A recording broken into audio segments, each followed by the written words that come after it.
Counsel, do you care to open?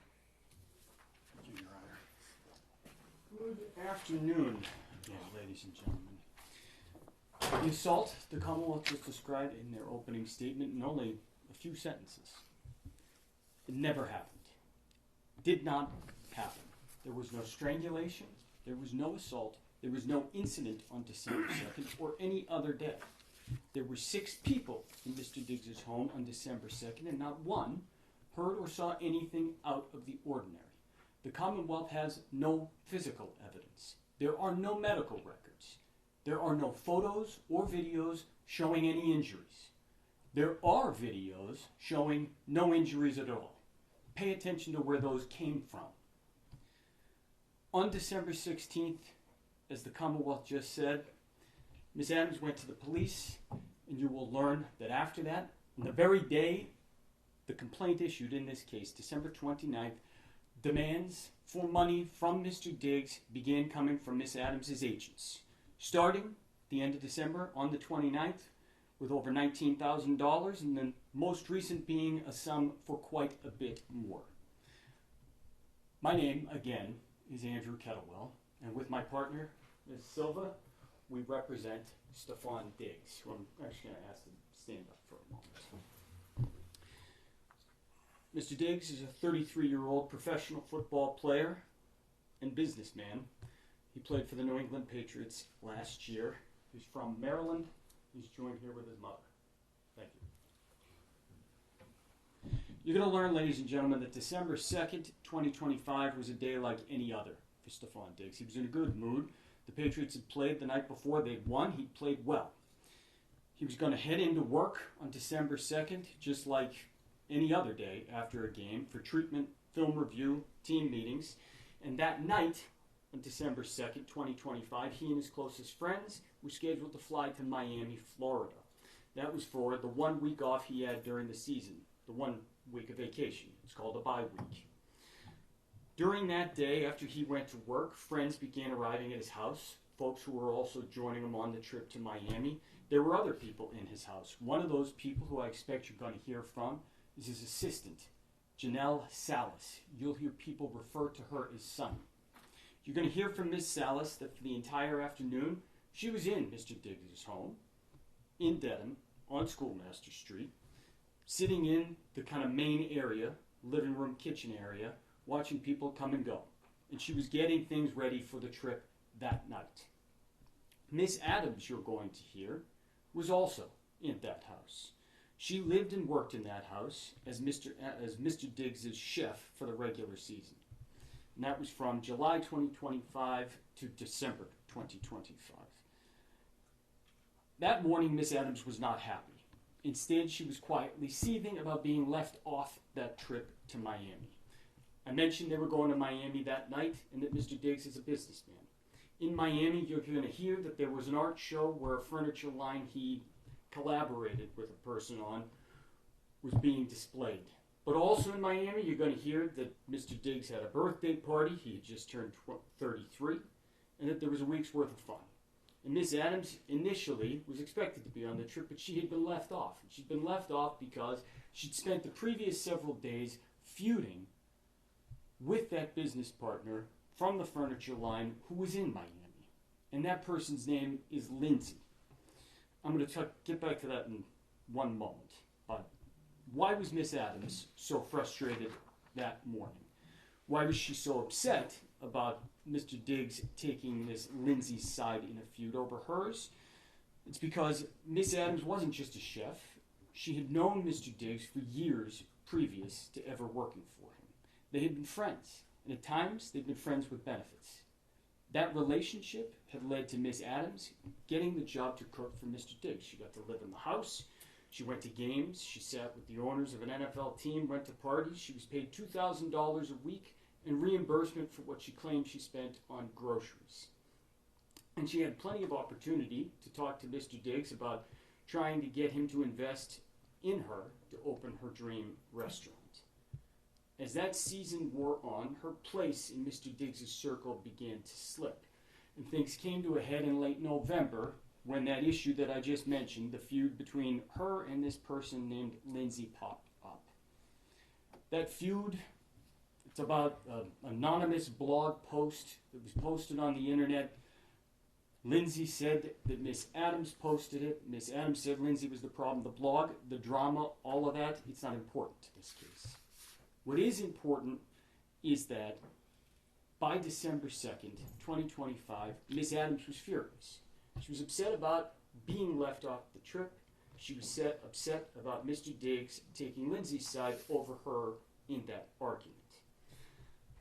And so while he was at work, she was at the house. And you will see the text messages, I expect, that she sent to him that morning. You'll see her frustration boiled over. A quick word about those text messages. I expect you're going to see most, if not all, of these messages. And there's some language in there that is not typically courtroom appropriate. There's cursing, there's slang. The one thing I ask of you is that you don't let the way that the messages, the two parties in the messages communicated with one another, interfere with your ability to understand the content and to understand their importance. Because you're going to see what that exchange was about. You're going to see it was about this dispute, about Miss Adams being left off the Miami trip, and about Mr. Diggs picking somebody else's side over her. And you're going to hear why that's important. Because as I said, Miss Adams went to the Denham Police Department on December 16th. And she made her report. And she told them the argument on December 2nd was about money.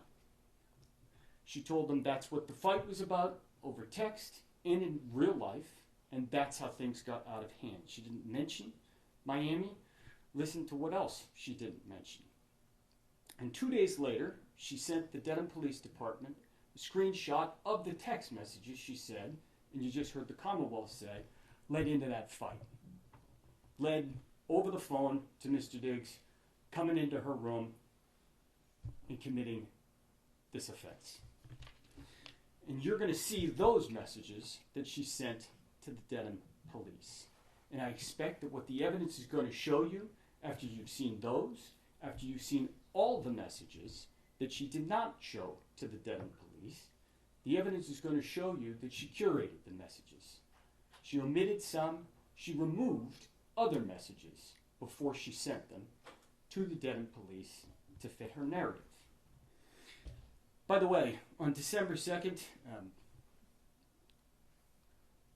she indicated to the police as well that she had not been paid for November. You're going to hear a little bit about her payment and about her paperwork, and we'll get to that in one moment. A few of the people who you're going to hear from in this trial, many of them do work or have been associated with Mr. Diggs. Sonny, his assistant, is one of the witnesses you're going to hear from. I indicated to you she was inside the home that day, sitting in the living room, watching people come and go, doing her job like normal. She personally spoke to Miss Adams throughout that day, and she'll tell you what she observed. You're going to hear from other folks who talked or texted with Miss Adams that day as well. You're going to learn that Mr. Diggs had a scheduled day. He was at work in Foxborough, and even after he got back from work, he had a set schedule. He had an IV treatment for 1 hour and a 2-hour massage that followed. Following that, as I said, they were getting on the airplane and they were flying to Miami. As for Miss Adams, what you'll hear is that there was nothing out of the ordinary. She was normal.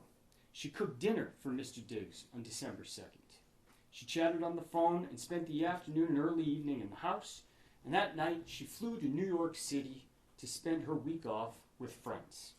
Now, I've said normal a few times already in this case. Let me pause and tell you what normal was like in the Diggs house. Mr. Diggs is a highly regarded professional athlete. He owns a clothing line, a furniture line that I've already mentioned, and other businesses. And he's a public figure. He has a coterie of family, friends, and staff around him at all times. Good professional athletes are paid very well in this country, and Mr. Diggs is very good at his job. He has the means to support his friends, family, and staff, and he takes good care of his people. You're going to hear that on December 2nd, he was taking his entire entourage on an airplane down to Miami and putting them up for weeks' worth of events and parties, and that wasn't even out of the ordinary. So normal in the Mr. Diggs house is a little bit different from normal in your house or mine. But just like any other person in this country, rich or poor, Mr. Diggs sits here an innocent man. And any preconceptions or feelings you have about athletes, wealth, or anything else, you have to put aside and not let interfere with the oath you just took as jurors. So we've talked about December 2nd because that's the day Miss Adams claimed this incident occurred. You're going to hear about other days as well. You'll hear a little bit, like I said, about that November blog incident because it led up to the text exchange on December 2nd. The text exchange, the Commonwealth just told you, led into this physical assault that Miss Adams claims occurred.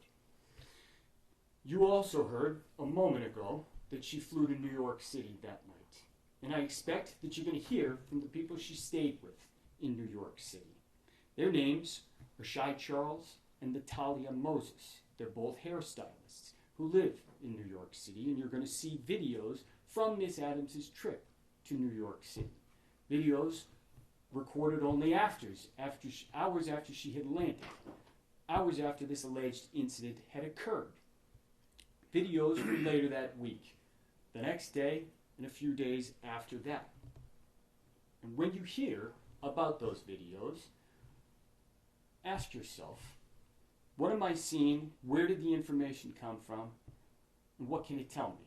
Ask yourself whether what is depicted on those videos is consistent with the Commonwealth's theory that Miss Adams was brutally assaulted by a professional athlete in her bedroom on December 2nd. Ask yourself, what would you expect to see from what the Commonwealth just described in a person's demeanor and physically on their body? There's an old axiom that the simplest answer that accounts for all the facts, that is the true answer.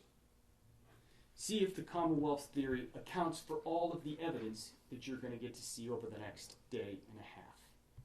One other thing that you are going to hear, the Commonwealth mentioned it briefly for a moment there, was that Miss Adams returned to the house in Dedham. You're going to learn that happened on December 9th, 1 week after she went to New York City.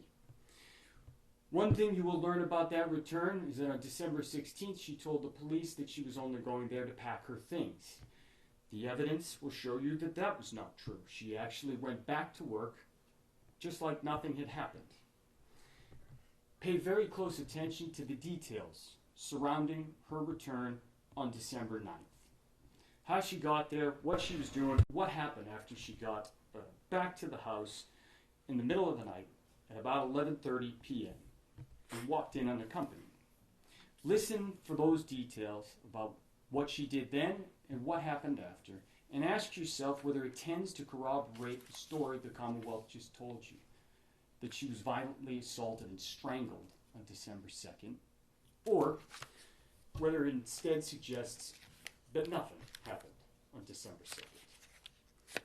As I said, after Miss Adams got back to work on December 9th, she tried to pretend that things were fine. She tried to get back in Mr. Diggs' good graces to get him to forget about the text exchange back on December 2nd. But the damage, the argument they had on December 2nd was done, and she couldn't get back into his good graces. And even worse, she was now coming back and going to have to comply with the same rules that applied to everybody else. The Commonwealth already mentioned one of those. You're going to hear from Melissa Goddard, one of Mr. Diggs' bookkeepers who came up from Florida. She's going to tell you that she took over responsibility for Miss Adams' payment that fall, and that she found, because Miss Adams had had this previous relationship with Mr. Diggs, that she had never been onboarded as a normal contractor. She had never filled out any normal paperwork. And she told the assistant Sonny and Miss Adams that they needed to follow the normal procedures. Miss Adams needed to sign proper paperwork, including signing an NDA just like anybody else. And she needed to submit actual receipts for reimbursements, just like everybody else. And you're going to see that Miss Adams ignored those requests until she couldn't anymore. And that happened around December 13th. On December 13th, you're going to learn Miss Adams got an email about that paperwork, and she got upset. She got mad again, and there was another barrage of angry text messages to Mr. Diggs. And this time, she wound up getting herself fired for good. I expect that you're going to end up seeing those messages as well. Messages the police weren't told about, because the police weren't told she went back to work after December 9th. This time some of those messages actually were about money, but also still the same Lindsay blog post issue of Mr. Diggs picking someone over her. The end of this exchange on December 13th was more specific than December 2nd. Mr. Diggs sent $2,000 via Apple Pay that Ms. Adams claimed she owed, and told her she did not need to worry about cooking for him anymore. She was out, and this time she knew there was no getting back in. And listen to what happened when you hear the evidence after that, after December 13th. 3 days later, as you've already heard, Ms. Adams went to the police. She didn't tell them about December 13th, or that she'd been fired. Instead, she told them a made-up story. She was furious, and she wanted Mr. Diggs to pay in every sense of that word. And what you will hear is that her demands for money, as I said, began on December 29th, the same day the criminal complaint issued in this case. You will also hear that as this case has gone on, and public pressure has grown, that number has only gone up. And I will let her tell you what number she is now demanding from Mr. Diggs. Ladies and gentlemen, Mr. Diggs sits here an innocent man. That's the beauty of the American justice system. You heard a little bit about the way trial works. You heard that the burden is entirely on the Commonwealth to prove its case. Their burden, proof beyond a reasonable doubt, that's the highest burden in our system. And as Mr. Virtue mentioned, Mr. Diggs has no burden whatsoever. One thing Mr. Virtue and I agree on: be skeptical with every witness. And financial incentives certainly do play a role in this case. We will call witnesses. We do so to give you the fullest possible picture of what happened and what did not happen on December 2nd, to give you the clearest picture of the truth. But that does not mean that we have to prove a single thing. The Commonwealth bears the burden, and the burden never shifts. That's how our system works. That's the beauty of it. That when an innocent person like Mr. Diggs is charged with a crime they didn't commit, what can they do? They can do this. They look the Commonwealth right in the eye and they say, prove it. And that's exactly what Mr. Diggs has done. That's why you are here, ladies and gentlemen. That's what a trial is. Mr. Diggs has chosen to place his fate in your hands. You, ladies and gentlemen, are the most important part of our system. I thank you, and Mr. Diggs thanks you for being here and for your service. You are the only people who can and who must hold the government to its burden. And the way you do that, it's not fancy. It's by using your common sense, your life experience, tools you use every day of your life to weigh credibility and to make decisions. And our system depends on that. You are the judges of credibility. And so I ask that you listen carefully, that you keep your full attention while you're here, and that you remember that the simplest answer that accounts for all the facts is the true answer. One of the worst things that a person can go through is to be charged with a crime that they didn't commit, especially in a situation like this one, where the charge hinges entirely on the word of a single person, and that person has millions of reasons to lie. So let's have a trial. And at the end of it, at the end of all the evidence, after you have heard it, I'm going to have the opportunity to come back and discuss the evidence as well. And at that time, I'm going to ask you to deliver what I expect will be the only true and just verdict in this case. And I can tell you right now that that will be to find Stefon Diggs not guilty. Thank you. Thank you, counsel.